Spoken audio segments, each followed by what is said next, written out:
देखो इसमें दिया है भूमि के एक बिंदु से एक 20 मीटर ऊंचे भवन के शिखर पर लगी एक संचार मीनार के तल और शिखर के उन्नयन कोण क्रमशः 45 डिग्री और 60 डिग्री है। तो मीनार की ऊंचाई ज्ञात कीजिए।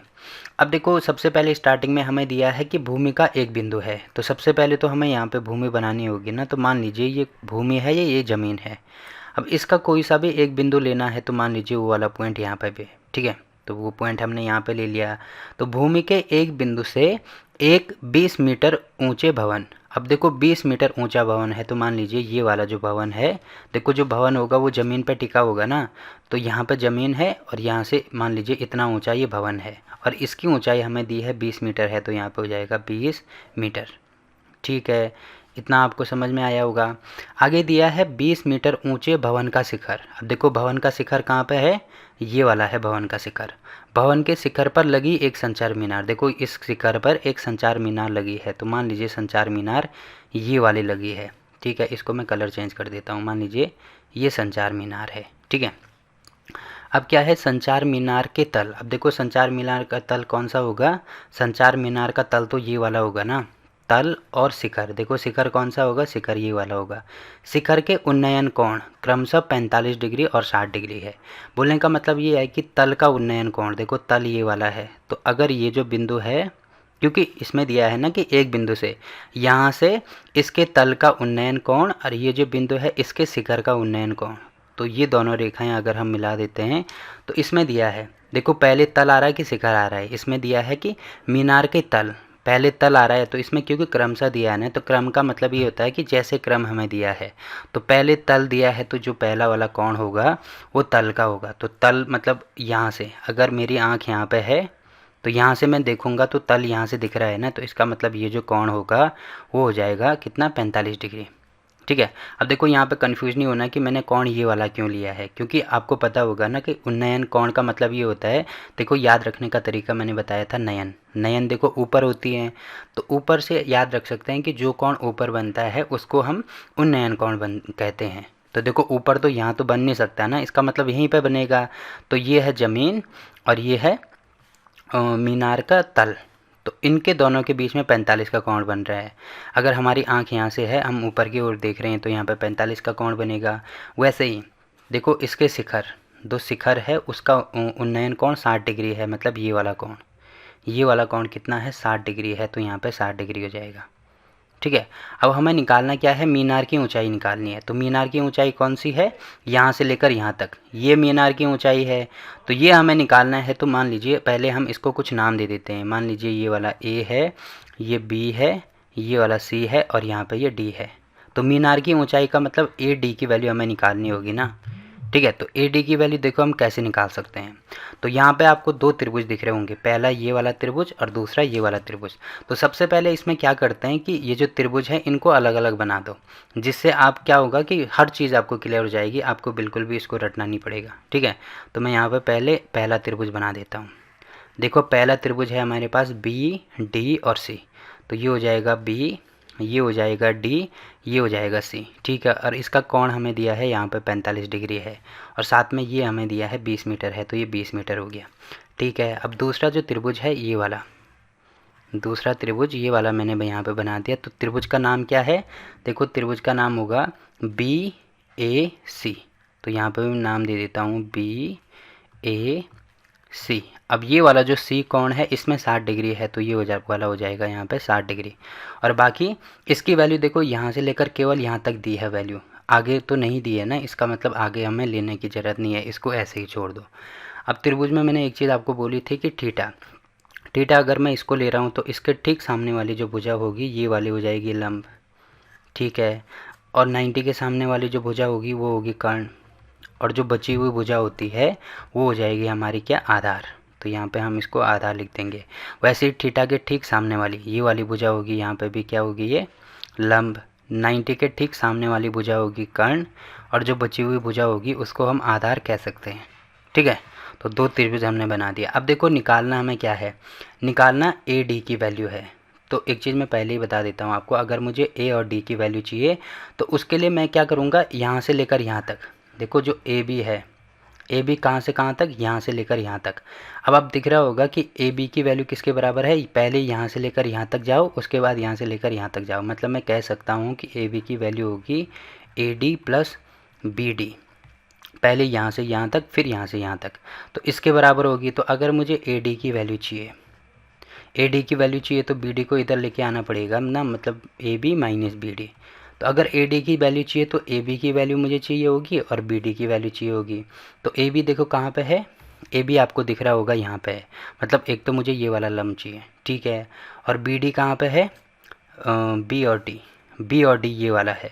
तो ये वाला तो मुझे पता है 20 मीटर है, तो ये मुझे पता है। तो अब मुझे ए बी की वैल्यू चाहिए होगी। अब ए बी की वैल्यू मैं कैसे निकाल सकता हूँ, सबसे पहले ये वाला जो त्रिभुज है इसमें जो जो चीज़ें हमें दी हैं वो लिखना होगा। तो यहाँ पे हम लिखेंगे दिया है, दिया है क्या क्या चीज़ें हमें दी हैं, एक तो मुझे थीटा दिया है 45 डिग्री, और दूसरा हमें बी डी दिया है किसके बराबर है, 20 मीटर के बराबर है। तो दो तीन चीज़ें हमें दी हैं। अब देखो इन दोनों त्रिभुज में एक भुजा कॉमन है। कौन सी भुजा कॉमन है, देखो बी सी यहाँ पे भी है, बी सी यहाँ पे भी है, क्योंकि यहाँ पे मुझे केवल एक कोण पता है। अगर मुझे एक भुजा भी पता चल जाती है तो जो त्रिकोणमितीय अनुपात हैं उसके द्वारा मैं ये वाली भुजा निकाल सकता हूँ। तो उसके लिए मुझे एक भुजा चाहिए होगी ना। अब एक भुजा मुझे कैसे मिलेगी, अगर मैं इसकी वैल्यू यहाँ से निकाल पाऊँ, क्योंकि दोनों बराबर हैं, तो यहाँ से निकाल पाऊँ तो यहाँ पे ये वाली वैल्यू मुझे मिल जाएगी, तब मैं ये वैल्यू निकाल सकता हूँ, ठीक है। तो उसके लिए मैं क्या करूँगा, देखो यहाँ पे मुझे ये चीज़ मुझे मतलब लंब मुझे दिया है और मुझे क्या निकालना है, बी सी निकालना है या आधार निकालना है। तो लंब और आधार देखो किस में होता है, त्रिकोणमितीय अनुपात मैंने बोला था, ऐसे इसको याद रख सकते हैं, लाल बटा गगा से। तो लंब और आधार किस में है, ये होता है साइन, ये होता है कॉस, ये होता है टेन। तो टेन के साथ में होता है, तो इसका मतलब मैं कह सकता हूँ कि टेन थीटा की वैल्यू होती है लंब बटे में आधार, ठीक है। तो यहाँ पे मैंने ले लिया लंब बटे में आधार। अब थीटा की वैल्यू हमें पता है ना किसके बराबर है, यहाँ पे देखो 45 के बराबर है, तो ये हो जाएगा 45 बराबर लंब कितना है, देखो लंब इसमें हमें दिया है 20 मीटर, तो ये हो जाएगा 20, और बटे में आधार कितना है, आधार की वैल्यू BC है, तो ये हो जाएगा BC, ठीक है। अब BC की वैल्यू निकालनी है तो इसको इधर लेके आएंगे ना, तो BC बराबर हो जाएगा हमारे पास 20 बटे में 10, ये जो 45 है नीचे आ जाएगा, तो ये हो जाएगा यहाँ पे 10 45। अब 10 45 की वैल्यू तो आपको पता होगी किसके बराबर होती है, 1 के बराबर होती है। तो 20 बटा 1 लिखो या 20 लिखो, एक ही बात होती है ना। तो BC की वैल्यू हमने निकाल दी यहाँ पे 20 मीटर, ठीक है, क्योंकि सब मीटर में दिया है तो ये भी एक दूरी है, तो ये 20 मीटर हो जाएगा। तो इसको मान लो इक्वेशन 1, ठीक।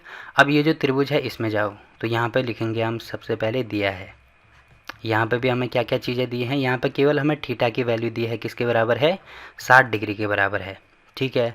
अब हमने BC की वैल्यू निकाल दी, तो यहाँ पे लिखेंगे हम त्रिभुज, कौन सा त्रिभुज है ये वाला त्रिभुज है ABC, तो त्रिभुज ABC में ये लिखना होगा।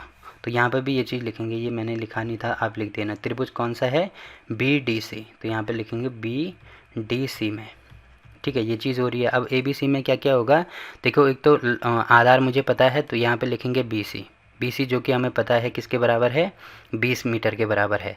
अब ये चीज़ मैंने कहाँ से लिखी, ये मैंने लिखा समीकरण 1 मैंने माना था, तो यहाँ पे आगे लिखेंगे समीकरण 1 से हमने ये चीज़ मानी है, ठीक है। अब मुझे इसमें भी लंब और आधार चाहिए, क्योंकि आधार तो मुझे पता है 20 के बराबर आ गया, अब मुझे लंब चाहिए, तो इसका मतलब लंब और आधार दोबारा 10 का यूज़ करेंगे, तो यहाँ पर हो जाएगा 10 थीटा। तो 10 थीटा की वैल्यू हो जाएगी लंब बटे में आधार, ठीक है। अब देखो यहाँ पे थीटा कितना दिया है, थीटा की वैल्यू 60 डिग्री दी है, तो ये हो जाएगा 10 60, ठीक है, बराबर लंब कितना है, देखो लंब हमें नहीं पता, या लंब ऐसे कह सकते हैं कि AB के बराबर है, तो ठीक है, यहाँ पे हो जाएगा AB, और बटे में आधार कितना है, आधार BC है जो कि 20 हमें दिया है, तो ठीक है, ये हो जाएगा 20। अब AB की वैल्यू मुझे चाहिए, तो इसका गुणा यहाँ करेंगे ना, तो ये हो जाएगा यहाँ पे 10 60 इंटू में 20, ठीक है, ये 60 अलग है, ये 20 का गुणा यहाँ कर दिया, तो ये हो जाएगा AB की वैल्यू। तो अगर मैं इसको आगे पीछे करूँ तो पहले मैं AB अगर लिखता हूँ तो ये बराबर हो जाएगा 10 60 की वैल्यू होती है √3, और इंटू 20 है तो यहाँ पे इंटू 20 कर देंगे।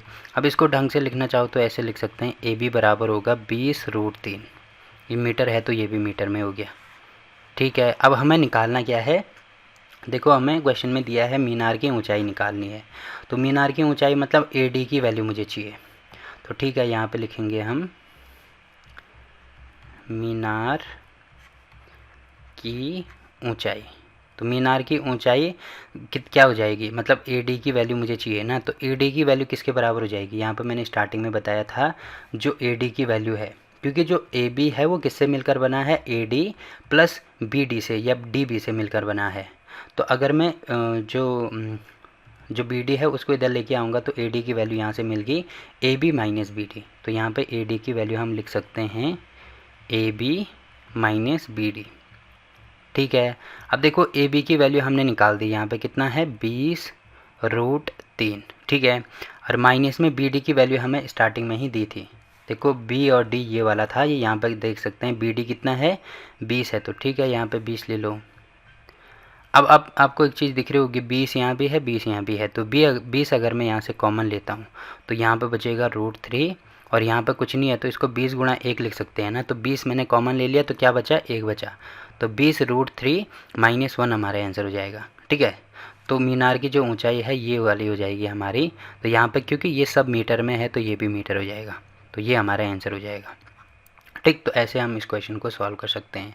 अब देखो इसमें आपको कहीं पर भी कोई डाउट आता है तो आप कमेंट करके पूछ सकते हैं, और क्लास 10th के सभी चैप्टर की वीडियो आपको नीचे डिस्क्रिप्शन में मिल जाएगी, तो वहाँ पे मैंने हर चैप्टर की अलग से प्लेलिस्ट बना रखी है, तो कोई भी क्वेश्चन किसी भी चैप्टर में से आपको समझ में नहीं आ रहा है तो वहाँ पर जाके आप देख सकते हैं।